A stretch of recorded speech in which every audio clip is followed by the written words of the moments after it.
नमस्कार दोस्तों, UGC net योग विषय के संदर्भ में जो आपकी यूनिट 3 है उसका जो 5वां टॉपिक है योग तत्वोपनिषद। आज हम लोग योग तत्वोपनिषद के बारे में जानेंगे आपके यूजीसी नेट सिलेबस के अकॉर्डिंग। योग तत्वोपनिषद कृष्ण यजुर्वेदीय परंपरा से संबंध है। इस उपनिषद में भगवान विष्णु द्वारा पितामह ब्रह्मा के लिए योग विषय गुण तत्वों का निरूपण किया गया है। इसमें 4 प्रकार के योग का वर्णन किया गया है। आइए जानते हैं किन 4 प्रकार के योगों का वर्णन किया गया है जो आपके सिलेबस के अकॉर्डिंग है। मंत्र योग पहला बताया गया है।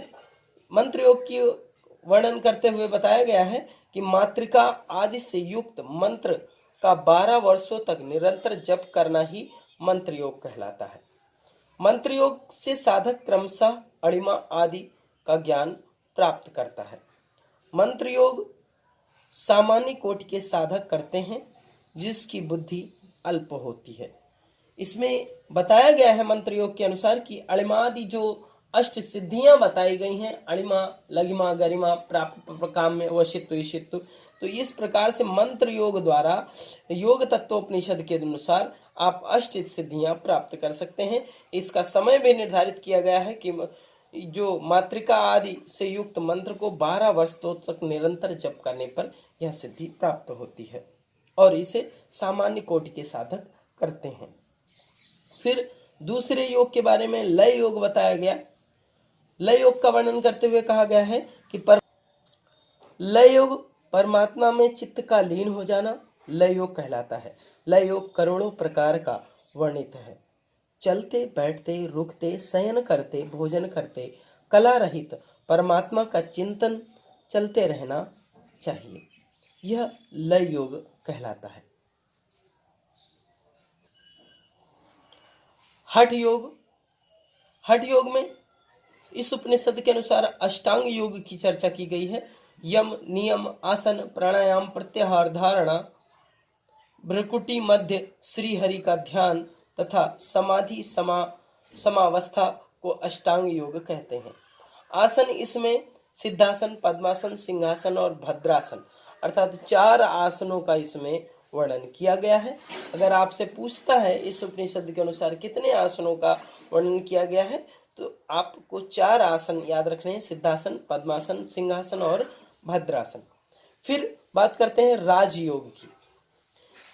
राजयोग का वर्णन करते हुए इसमें बताया गया है वज्रोली और अमरोली को साधने के पश्चात साधक राजयोग को सिद्ध करने में समर्थ हो जाता है। राजयोग की सिद्धि हो जाने से योगी को हठ योग की क्रिया करने की आवश्यकता नहीं रह जाती।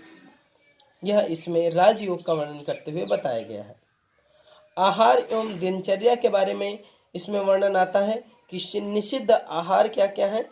योग में बाधा पहुंचाने वाले आहार इसके अंतर्गत आते हैं नमक, तेल, खटाई, गर्म, रूखा, तीक्ष्ण भोजन, हरे साग, हींग आदि मसाले, अग्निताप, स्त्री प्रसंग, अधिक चलना, प्रातःकाल का स्नान, उपवास तथा शरीर को पीड़ा पहुंचाने वाले कार्यों का परित्याग कर देना चाहिए। ये निषिद्ध है। इसके बाद में इसी उपनिषद में मिताहार का भी वर्णन है। मिताहार के बारे में बताया गया है अभ्यास की प्रारंभिक अवस्था में दुग्ध घृत का भोजन ही सर्वश्रेष्ठ है।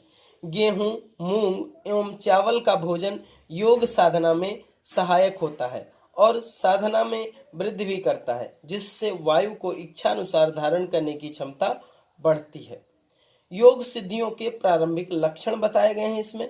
योगाभ्यास में वायु धारण करने के अभ्यास द्वारा जैसे जैसे योगी के चित्त की शक्ति बढ़ती है वैसे वैसे ही योग साधक को दूर श्रवण, दूर दर्शन, क्षण भर में कहीं और पहुंच जाना, वाक सिद्धि, इच्छानुसार रूप धारण करने की सिद्धि, अदृश्य हो जाना, आकाश मार्ग में गमन आदि सिद्धियां प्रकट होने लगती हैं। ये योग सिद्धियों के प्रारंभिक लक्षण के बारे में बताते हैं। फिर योग सिद्धियों से सावधानियां बताते हैं कि योग से प्राप्त सभी सिद्धियों को योग सिद्धि के लिए विघ्न रूप हैं। बुद्धिमान योगी साधक को सिद्धियों के प्रकटीकरण से बचना चाहिए। अपनी सिद्धि की सामर्थ्य को किसी के सामने प्रकट नहीं करना चाहिए। योगाभ्यास में लगे रहना चाहिए। इस प्रकार से योग तत्वोपनिषद यूजीसी नेट सिलेबस के अकॉर्डिंग संपूर्ण होता है। आपका बहुत बहुत धन्यवाद, आभार। हमारे YouTube चैनल योग जीवन को लाइक एंड सब्सक्राइब करें और साथ ही बेल आइकन को दबाएं ताकि आने वाली अगली वीडियो की जानकारी आपको मिलती रहे। धन्यवाद।